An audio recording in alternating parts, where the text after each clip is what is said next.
see a blank square. It's a start. There we go. Good morning, Bill. Hey, can you hear me? I can. Ah, How are you? amazing. Good, good. Haven't spoken in a while. How you doing? Cheers. Oh man, I'm good. We've been really busy, carrying on.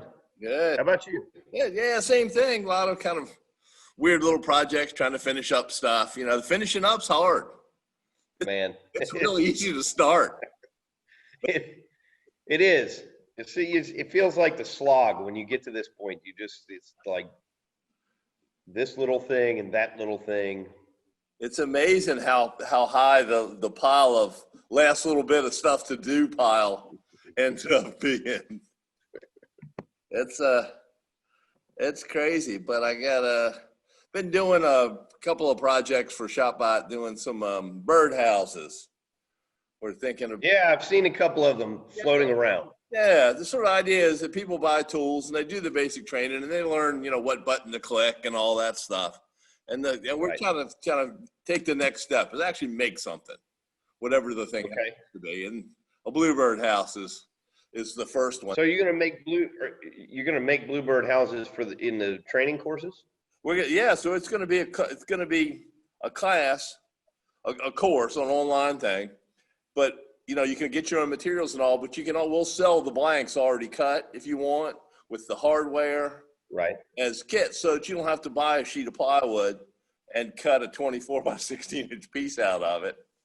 I mean, if you've got plywood, you can use your own, but we'll supply all everything from finished ShopBot files you can cut to VCAR files to DXF files, and some discussion of sort of what you can do with it.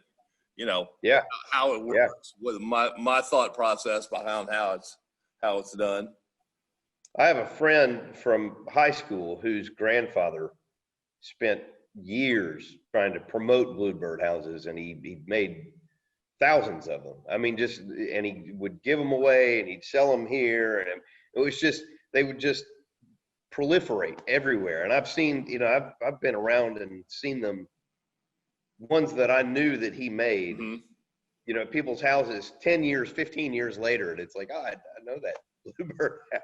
Well, it's a treat to see and a he's long Bluebird. gone, but that's kind of a neat thing. So. Yeah, I mean, seeing bluebirds is kind of like seeing hummingbirds, and it's a treat when you see them. More so than a crow or a starling or something. You don't. I don't know. I just thought they're pretty neat birds and they're fun to see. You mean you don't go out bird watching for turkey vultures and? No, really no. But I don't know if this is some weird environmental shift or what, but you cross over the bridge tunnel from the Eastern Shore over to right. And it used to be there was always gulls on top of the lights. Right. And then there were ospreys or some kind of hawk. They're mostly ospreys. Predatory birds, yeah. Now it's like turkey buzzards. They're all over the place. I don't know what in the world that's telling us about the state of the world, that buzzards are taking over the gulls. But they're all over. Buzzards are they're everywhere now. I forget where we were going, but we were driving on the highway the other day and saw a cell phone tower, and every place that a turkey vulture could be perched on this cell phone tower, they were there. And they do that weird thing where they sort of hold their wings out halfway and they look like they've been stuffed or something. Exactly. You know what I'm talking about? You see it? It's just the weirdest pose. Yeah. And it's just, it's this kind of haunting thing because there were probably 3 dozen of them up there. I mean, it was just, there were so many of them. We were sort of like, whoa, kind of look at them and wonder. It's like driving up to your house and seeing one on your roof. It's like, oh God, what does he know that I don't know? It's like this. Yeah. Well, we have done several things around here lately. I'm getting cranked up once we finish these 2 things that we have going on now. We're in that big finish pile for the big project for the year. Mm-hmm. And then we've got a small project right behind it it'll go through the shop pretty quickly. And anyway, I'm making headway on. We've built a bunch of shop cabinets to go above the lathes and organize tools and all that kind of stuff. And we bought a whole pile of heavy timbers and some, you know, just pine for flooring and stuff to build this mezzanine with. And started clearing up the back. You know, we've been using the back of the shop area for for cutting with chainsaws and stuff. So it's been kind of a wreck. Big chunks of wood. We've been cleaning that up. Yeah, we got to get all that stuff out of there. So we've been cleaning that up a little at a time, and it's time for me to put up the finishing room. So I want to talk to you about Lofty Lima. All right. You sent me some files on it. I think we're ready to go. But I thought it'd be a good opportunity for you to tell folks about shelter, about how it works, what it is, what it does. All right. Well, why it's a good pick. You know, I mean, my wife asked me probably 3 months ago, well, what's the difference between you doing that and just going to any of these roadside, you know, shed places and picking up one of those? And I said, well, for one, you know, Bill's way cooler than those guys. That's not the best answer. Not the most sophisticated answer in the world. They may be way cooler. You know. No, but I mean, I think it's considerably less expensive. I think it goes up a lot faster. I mean, of course, they show up and deliver it. Right, yeah. You know, for a big fee. But, you know, I mean, I like a lot of things about shelter. So I think it's the right thing for us. There's a couple of, so it's an open design. Files are available. It was created by my buddy Robert Bridges and I. And the idea was that sort of when you have a calamity of some sort, a fire or a flood, you need 1 million tents the first day. You know, people just need a place to go. But after a little while, you know, everything you own is wet. You got no security. You got no insulation. So we worked on this idea of sort of a digitally fabricated structure that assembles quickly, that's up off the ground, that gives you a door you can close and lock, and and has space for insulation. Without the need for site prep, without the need for any of that stuff. Sleepers, you can slide it around. Right. You can put it on piers if you want, or you can just put a gravel bed down, or you can just put it wherever you want. You can cover it with a good tarp. You can get a couple of years out of a tarps plus tarp, or you can put corrugated metal on it, or plastic, or whatever. The other advantage to it is that since it's an open design, you get the design of all the parts. So if you want to put a different kind of door in it, if you want to put a big fan in one end, and that's hard to do in a manufactured. You know, somebody's built a little Dutch barn or something and breaks into your property. You got to saw through 2x4s. You got to figure out what they've done in the wall. You know, you usually have to isolate it. You've got to put inside wall. This has the whole business. Yep. So it's, you know, our original idea was that you would just, you know, people would just cut these things. We can cut the smaller one. There's one called the Sheldon that was named by this group up in Rochester, Peace Village. It's a it's a tent city area up there. Right. And the idea was you can cut it in about 4 hours, and that people would just cut them and ship them there. And then eventually, you know, if there was enough demand, you'd get a tool there and cut them themselves. Right.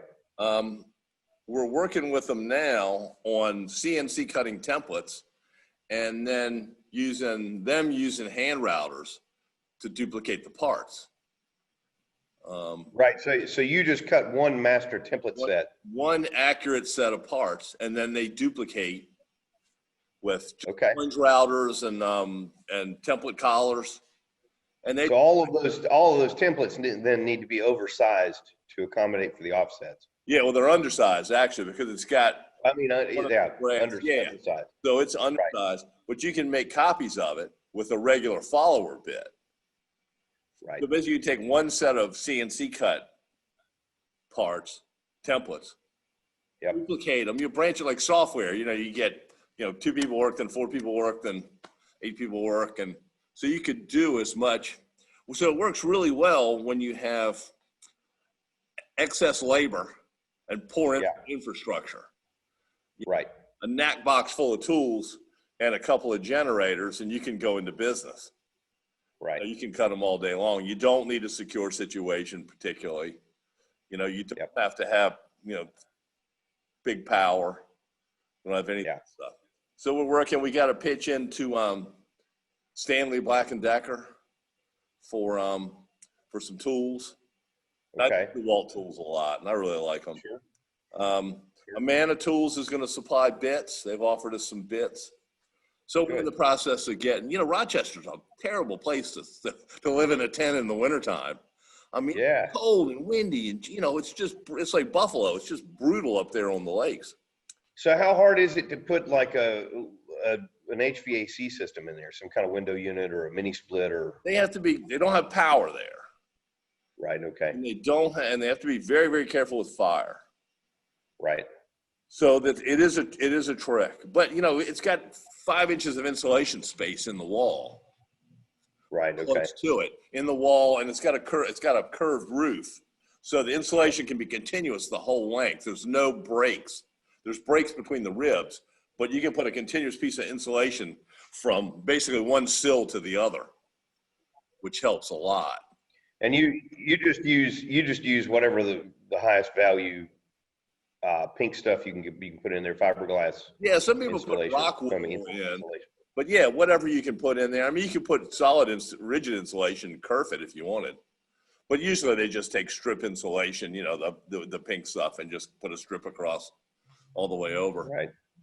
So there's a school called Andover School that's maybe an hour away that's been building them with the class and donating them. So they've got a couple of them now. They can't build. They're shut out of the shop this year with all the mess. But the teacher actually built one with a sauna in it for his personal use. They just sent me some pictures of a shelter with a sauna inside, and he put wood on the inside. It really looks nice. That's awesome. So that's the idea. So there's the original one. The House of Mercy folks started calling Shelley. They just named it Shelley, and it's 10 by 14 footprint. And then I did a little smaller one, an 8 by 8. They called Sheldon. They named Sheldon. They're big namers. Right. So and that's a really efficient size, but you have a 4-foot sidewall and then the curve, so you got standing room in most of it, but there's not enough end wall to put a regular door in. Gotcha. So we came up with these lofty versions, which basically just adds 2 feet to the top of the sidewall, the vertical part. So the roof's the same and all that. Right. It leaves you enough room on the end to stick a pre-hung door. Some people just use storm doors. But it does give you enough room to sort of use some of the traditional lumber, construction supplies. It's hard to be more efficient than pre-hung doors, especially if you put an outswing. Then it's really secure. You can't kick in an outswing door. Right. It's and it doesn't take up room on the inside. If you got a small space, you don't want the door to be swinging inside if you can help it. Right. So how big is it? Tell us about. I just lost you there for a minute. I said, tell folks about the law. I think that's we've landed on for school. So we're going to use it as a. So it's 10 by 14 footprint nominally. And then it's got 6-foot sidewalls and then a little bit of a loft, and you can customize the loft in the back part. It can cover as much or as little as you want. The idea for the shelter part of it is that it's not really a sleeping loft, though it's possible to do it. We sort of prefer that it may not be a good idea. There's a lot to be dealt with when you get somebody climbing up a ladder into a sleeping loft. So we're sort of promoting it as a storage loss. And it can be, the ribs are about 2 feet apart. So it could be 2 feet, 4 feet, whatever. And it's good for storing supplies, but basically in your case, you'd have a door in the front, some kind of entry. Yep. And basically a blank back wall that you could just cut a fan opening in or whatever. Yep. And you could cut some openings in the front wall that you put furnace filters and louvers on, or however you want, some kind of, so just, you just suck air through, filtered air. Yep. And it's, you know. And then I think we'll probably put just an inexpensive little window unit in there to keep it dry. Yeah, oh yeah. Yeah, you can just put you know, and try to keep the finishes, you know, at a reasonable temperature. Yeah, you can poke a hole anywhere you want. So we sort of, when we first started doing it, we just, we designed windows and doors, and it was the whole deal. And we still do that with Sheldon, but it really kind of makes sense to make it work for you. Right. Well, I'm hoping that when we build one, we're going to try to get some PR out of it. Yeah. And what I would like to do is be able to incorporate shelter as part of what we do here at the school, and see if we can't donate, to folks in the area that need shelters and that kind of thing. But that could serve as a model, because a lot of people don't know what it is, don't know, what are you talking about? And I can say, come look at ours. And, here it is, here's what we do, here's the machine, and we can get students involved in doing that. And I think it would be it'd be a dynamite program here. Like much of what I do, and it just involves two goofy guys, but the shelter's basically that, it's just the two of us with an idea. We just kind of keep working along at it, thinking about it. And, I think the best thing you can ever do with the design is make it simpler. Yeah. Easy to make stuff complicated. It's really hard to make it simple, but there's a lot of value in making something simpler. I totally agree. So that's, we started out with some fancy half lap puzzle joints and all that. And, now it just has a splice plate with bolts, right.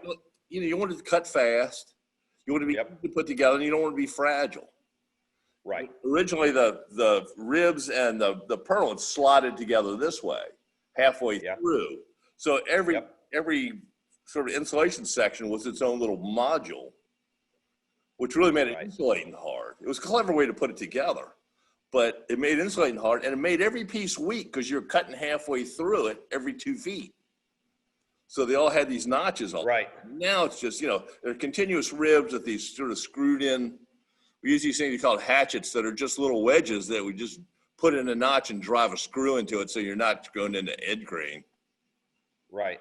So, hopefully everything we've done to the design, every change we've made has made it a little bit simpler. We sort of throw stuff away. Yeah, I think it's great. I mean, I fell in love with the idea. I think the first time you told me about it, it's been a couple of years now, but I asked you, what it was, and you said, well, when people are in a place or in a situation where they have nothing, if you can give them a dry place to sleep, you've restored dignity, and I think that has a lot of power. We promote it as a door and a floor. So. I mean, it's real. That's serious stuff. Yeah. Yep. And I think it has. I mean, it's small. It can be trailered. The Sheldons can be trailered. Yep. Just if you just built one here, I could drive it to Pitt County. I could drive it to Greenville or wherever and just drop it off. You can slide it on a rollback. We could put it together completely. Yep. Yeah. I mean, it doesn't require any skills beyond tightening a bolt and putting in a screw. I mean, a couple of 9/16 wrenches and a cordless impactor, and you're good to go. And you just take it as far as you want to. So like with ours, we'll probably want to put up some kind of a vapor barrier between the outside wall and the insulation or something, right? Yeah. but even that, I mean, it's just basic, simple construction method. Everything notches and slots together. So it's, there's holes pre-drilled or indicators for putting holes for screws. There's bolt holes already drilled. So you can do, you put whatever vapor barrier you want. And you can put, like I said, you can put a tarp over it if you want, if you just want to weather it in a couple hours. Right. We've done a lot with PVC, 1/4 inch.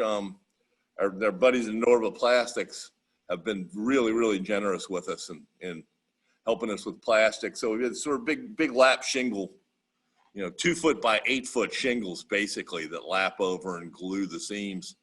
Which is that the stuff? Is that the stuff I've seen online where you guys have been out promoting at ShopBot events or whatever? It's like there's some images of shelters with kind of clear plastic over them. Is that what that is? No, this is white. Well, you get it in different colors, but white seems to hold up best to UV that we found. But we have done some with the corrugated greenhouse plastic stuff. That works fine. You can get corrugated plastic. You get corrugated metal. You need to be a little careful with the corrugated metal in particular, because those corners of that stuff will slice you. Right. So, but just put a piece of split a piece of old garden hose, slip it over that edge, or just be careful with it. Round the ends over with a file. You don't want to have high up. It doesn't matter, but in the low part, you just don't want to have a meat slicer anywhere on there. But, well, so we need to convince the boss to put some images and some links to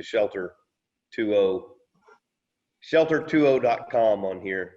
Show some pictures of these things. Yeah, we'll stick it at the end of it. And I'm working on a lofty Sheldon version. I've just got that done for the House of Mercy folks and the Peace Village folks.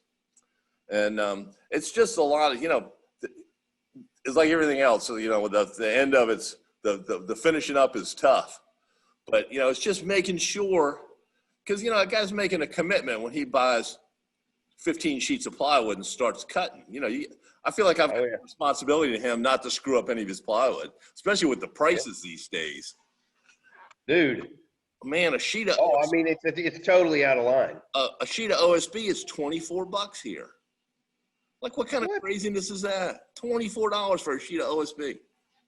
I've got a unit. We use this Celex plywood a lot. It's comes out of Chile, rated pines, plantation grown. It uses the good glue. It's sanded on the face. I mean, it's got one really nice face and one pretty nice face. Right. I've had a unit on order for a couple of weeks now that just kind of was supposed to be here a couple of days. It's just, the shipping's everything's taken forever. Yeah. Check on it every once in a while. But, lumber's like twice as expensive as it was. Oh, yeah. It's crazy. I mean, it's easy to blame it on sort of COVID and all that, but I still think there's some corporate greed in there somewhere. I think somebody's stuffing dollars in there.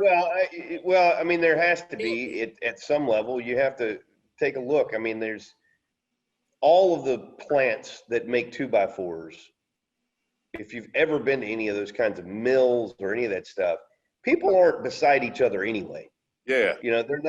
They're 30 feet apart running a machine all day. Right. They're not clustered together in groups. And so, I mean, we've both been in this business a long time. We've both visited a lot of those places. You're not going to tell me that they're not producing 2x4s. There's no amount of talking that's going to convince me of that. Yeah. And truck drivers are alone in their trucks. The forest growing. I don't buy it. Yeah. I mean, I just, not to sound like everybody conspiracy nonsense, but I think there's a lot of integrity with things like 2x4s. Yeah. Because the production of a 2x4 is the same now that it's always been. And it doesn't require that many people, and none of those people are clustered together in groups. Yeah, I mean, chicken hadn't doubled in price. That's like the most dangerous place in the world to be. The chicken plants are just overrun with COVID around here. Right. And I mean, they were 20-30% of them. Well, what's interesting to me is that, I don't know, 4 or 5 weeks ago, the hardwood market globally spiked out of control. And then it just went back to normal. And I think that it was literally, I think when they raised all the prices on everything, no one bought any of it. They just said, "I'll wait." You know, I mean, walnut is already really expensive. Yeah. And if you jack the price way up, I'm just not buying it. Right. You know, it's that simple. Yeah. And I think when that happened, I think they just said, well, okay, we can't do that. Let's put it back to where it was. Yeah. And right now, if you call, you know, any of the big lumber dealers and you say, I need cherry, walnut, maple, oak, it's high, but it's not out of control. You know, it's a little higher than normal, and I could expect that. But like the 2x4s, somebody told me the other day they went to Lowe's, and the first time they went, they couldn't get 2x4s at all. There's a national 2x4 shortage. It's just like they're turning them all into paper towel. Give me a break. I don't buy it.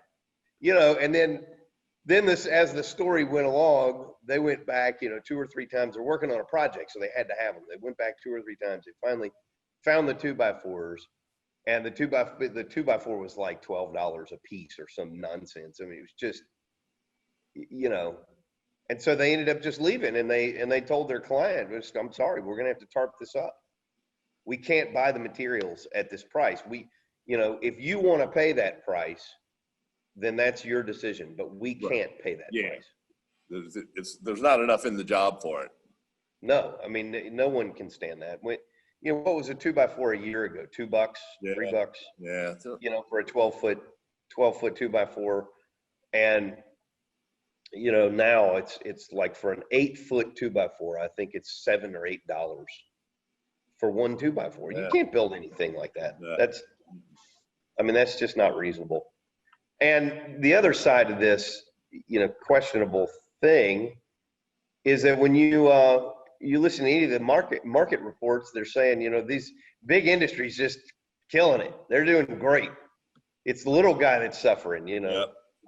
I was reading about K-shaped recoveries the other day, where there's, you know, some industries have boomed and others are tanking, and you know, all that's happening simultaneously. So anyway, I don't know about all that. I'm skeptical. I hope they get it all fixed soon. I'm getting tired of it. Very tired of it. But I did have a good COVID story happen to me. I got off and on for the last couple of months. I've been emailing with this ShopBot owner named John Hoffman, about building one of those quick lap canoes. It's like one of the first things I did for ShopBot, and I traded it for the first ShopBot I got. This little lap. Is this the one with the wavy scarf joint? Yeah, and the lap strake sides, and it's all kind of riveted together with zip ties, and it's been available. I mean, it was when we first did it, there wasn't enough internet infrastructure available to make things like that downloadable. So right. Everything had to fit on a 1.44 meg floppy disk, and I mail it to you. Right. You know, I mean, I'm pretty convinced, and a couple other people, that this is was the earliest CNC project open source CNC for download. Yeah. Okay. Shareable CNC. You know, because before ShopBot, it was all industrial. You know, right. You wouldn't have made a canoe for your kids. But anyway, to sort of get back to where I was headed, this guy, I've been kind of emailing with this guy John Hoffman about making this, and you know, the files are all, you know, they're 20-year-old files and 20-year-old instructions. Right. So I got an email the other day saying they finished. He and his grandkids were quarantined at his house in Michigan, up north of Detroit, and they finished the boat and sent me some pictures. And his oldest granddaughter made a video of it, of a time lapse of putting this thing together. Cool. It was sort of a warm and fuzzy moment, you know, just to, because they really did a neat job of it. And it's the time lapse of John Hoffman and his 3 grandkids, you know, just making a boat and then going out paddling in it. You know, how long does it take to make this boat? What, you know, I've seen it. Isn't there one hanging at ShopBot? Yeah, the original one I made for Ted's mother-in-law is hanging up in the training area. But I mean, it's kind of like, you know, how long does it take to paint a house? So it doesn't take too long. You paint and then you wait, and you paint and then you wait. You know, there's epoxy and stuff. Right. So you know, if you could crush it all down, you could probably do it in a day, but it takes a week because you just Right. Yeah. you twiddle your thumbs for a while the epoxy. Well, that was my question. I mean, cutting it is fast. Cutting is fast. There's a lot of yeah, tooling around with stuff. yeah. There's a lot of just sort of do a step and wait, and then the Right. next day you do the next step and wait, and then you know also Right. it kind of depends on how coffee table-ish you want to make it. You know, how much sanding do you want to do? How pretty do you need it Right. to be? Yeah. You know, how do you want to fit the end pieces in? Do you want to? So you know, it's all, but it's a pretty simple process. I just posted a link on Facebook to the video, but check it out Okay. sometime. It's neat to watch. It goes from cutting it to pad on it through the whole thing, the whole Cool. process. Cool. So yeah, so Very cool. that was kind of a high point of yesterday, getting the video and you know just finding out what a good time they had. You know, they were stuck for the summer. Yeah. The youngest one was, I think he said sophomore in high school, and the oldest had just graduated from college in June. And then Right. there's one in the middle that, you know, there's a sort of maybe a sophomore in college or early college. Yep. And but it was just neat to, you know, they just sort of picked a project rather than sitting around and moping and looking at YouTube videos all day long. Right. They just said, let's build a boat. It's better than watching the Stuart and Bill show. That's right. Well, you got to do something between episodes. You got to do something constructive. Yeah. But it's funny. I got a friend, Zyla Foxland, who was quarantined. Her uncle's a strip canoe builder. Really does beautiful canoes, and she was quarantined at his place up in I think Vermont or New Hampshire, somewhere in Right. And she built a canoe in his shop and posted a video of it. So it's kind of neat to see. There's like this quarantine boat builders. So are you going back into the boat building world? Man, I can't be around the epoxy. You know, I'm ruined. I'm kidding. You know, I think about it. I really do sometimes. You know, I just get a little itchy every once in a while. I get a rash. But it's, yeah, I mean, I kind of miss it. I mean, it's a neat thing to build boats. It's an interesting, boats are a neat thing. Yeah. They're interesting entities. But, you know, I haven't been able to be around that stuff. And every once in a while, I'll be visiting somebody who's using it. I sort of get that. I feel the dermatitis coming on. And, so, you know, I figure I'm better off. And then you leave. It's going to get worse. And then you leave. You're done. It gets worse in your old age. You know, you get all this sort of itchy skin conditions anyway. So it's better. But I do miss it. You know, I'm around boats a lot. I do sort of miss jumping in and yeah, for sure. Well, Bill, I'm going to get off of here, man. Sounds good. Good to talk to you. Good talking to you. Yeah, it's been a while. Let's try to connect a little more frequently. Yeah, and I'll send you the Lofty Lima stuff. Maybe I'll post some pictures. I'll try to put together a little bit of a slideshow or something like that. Maybe next one will. All right. People get a better idea of how it all goes together. Good stuff.